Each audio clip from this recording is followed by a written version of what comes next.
American Water Polo. Hi, this is Damon Newman from American Water Polo, and we're here today with Jocelyn and Bernhardt from Grove City College to better understand the college recruiting process.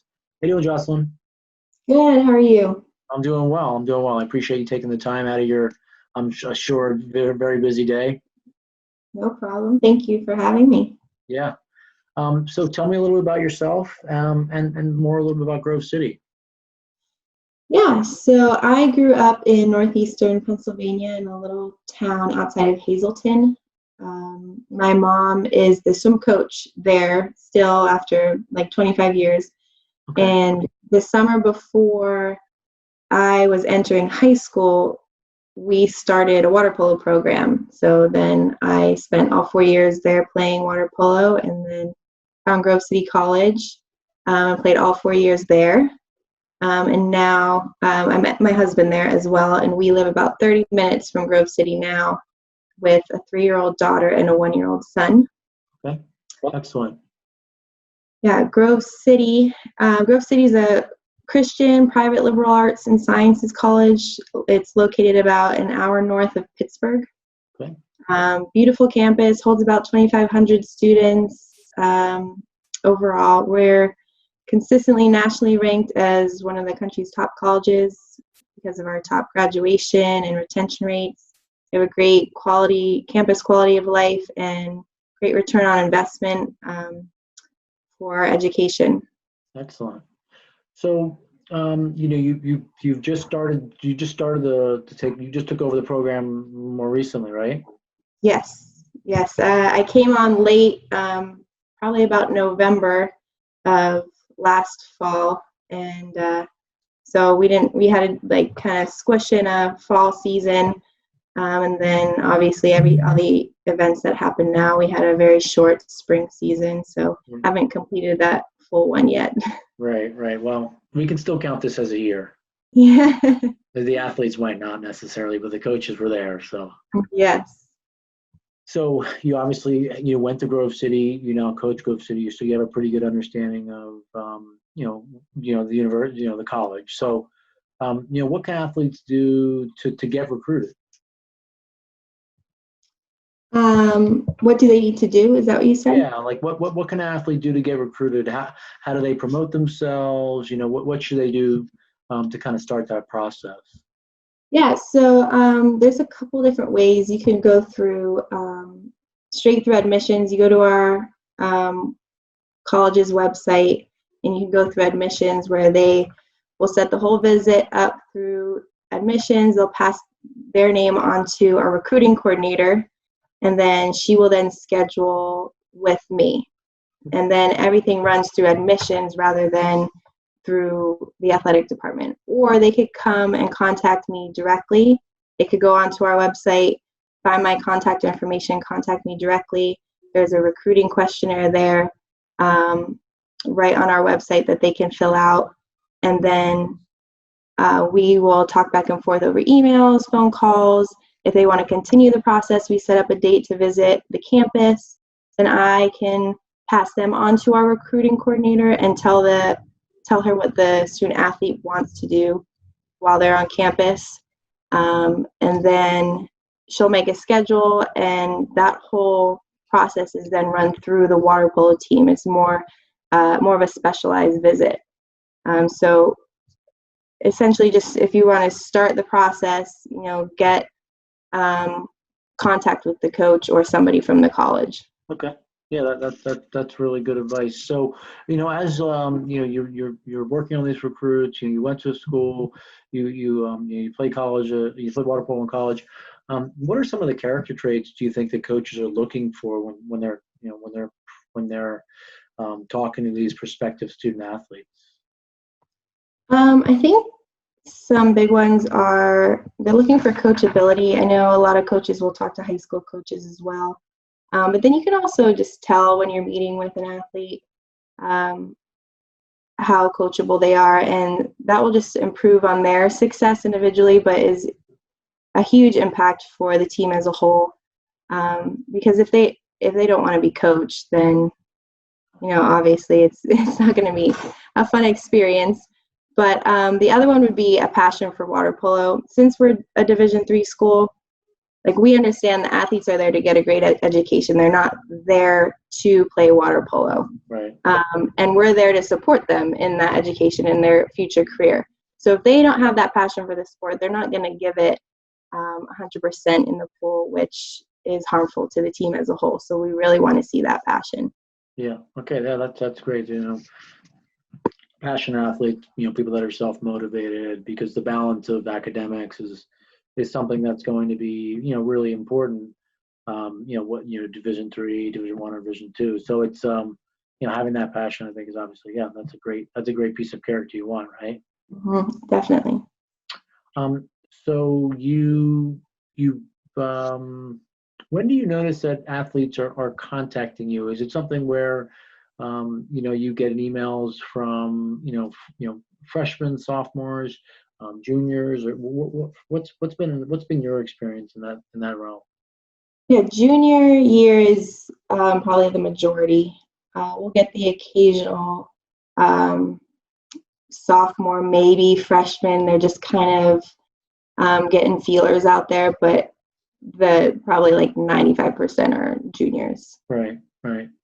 And so that's really when a lot of the recruiting calls and emails, and that kind of generates it's a little more demanding of your time. Yeah, because anything earlier than that, like, we're trying to focus more on the juniors and the seniors early on in the senior year. Right. Because obviously they're closer to that time. Right.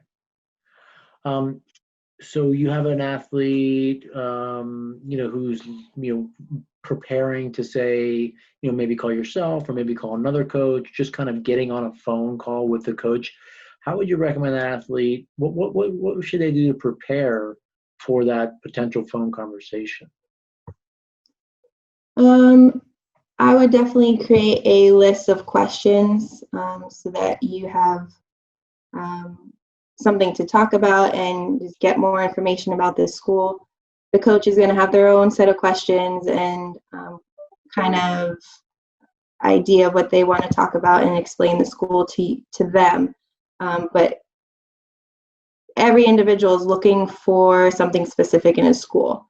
So they need to come up with those questions so they can get what they want out of that school, what they're looking for. Okay. Yeah, that's great. So with the COVID-19 outbreak here, and we're all in quarantine, athletes and coaches alike, with the loss of what I would assume would be like a traditional recruiting schedule for a lot of coaches. Tournaments are being canceled or postponed. What should a prospective student athlete do to be seen? Would it be something where they would send you film, more emails, or what would be your recommendation for them? Yeah, I've been getting some film from recruits, and then also video chats if you want more of a personal visit. Okay. We're able to do video chats. The film is great if you want us to actually see you playing, because I don't foresee things being open this summer. So I would definitely, even if you can contact your high school coach. I don't know if high schools really film much or not, but maybe they have something that you can borrow from, because maybe the juniors weren't prepared necessarily to have film on hand because of this. Right. So, send you film, even if it's, I guess, something that's maybe from even the fall season or maybe whatever you have, would you recommend them just sending? And, because like you said, that a lot of this is a lot of uncertainty, right? So we don't necessarily know what the time frame is going to look like. So sending film would be something you would recommend doing. Yeah, definitely. Okay. What advice could you give a prospective student athlete? Say that they don't play for like a really big club, or they don't necessarily play for, they don't really have the opportunity to go to those really big tournaments. What should they do to, I guess, advocate for themselves to try to get on a coach's radar? Yeah, I think when things pick up if they're able to, get their mom or dad to take video from the stand and get that sent to the coach. You can post it on an athlete profile. You can make your own profile or go to the NSCA and create your own profile.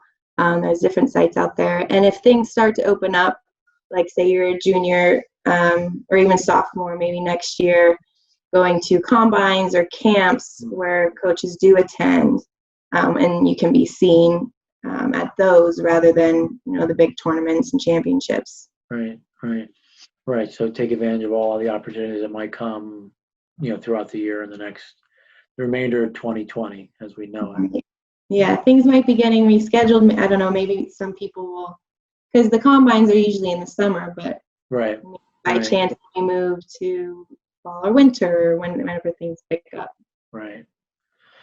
So, having played in college and gone through the recruiting process at Grove City, do you remember any like misconceptions that maybe that athletes have about the process that when you now are coaching, you're recruiting athletes, you go, well, that's not completely accurate on the recruiting process? I don't think I have any misconceptions that I'm aware of. Okay. Yeah, I guess I asked that question because, all universities are different in terms of their support for, say, coaches or their scholarships or their merit aid and things like that. I'm not sure athletes are 100% aware of, I guess, the differences of schools, right?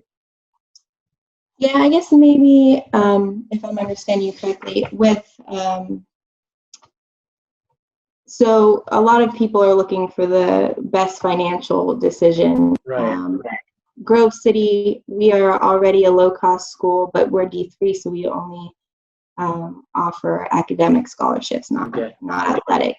So they might be looking at another school that's offering them a big athletic scholarship, but their price is maybe double our own price. So I think in that that respect, you can be, make sure you're looking at the actual cost of things. And like our school offers, you can get any type of on-campus job to help with that. It's already low to begin with. And then you want to look at your return on investment, like I was talking about earlier, like what school is going to provide that for you. We have a 96% job placement after graduation. Wow.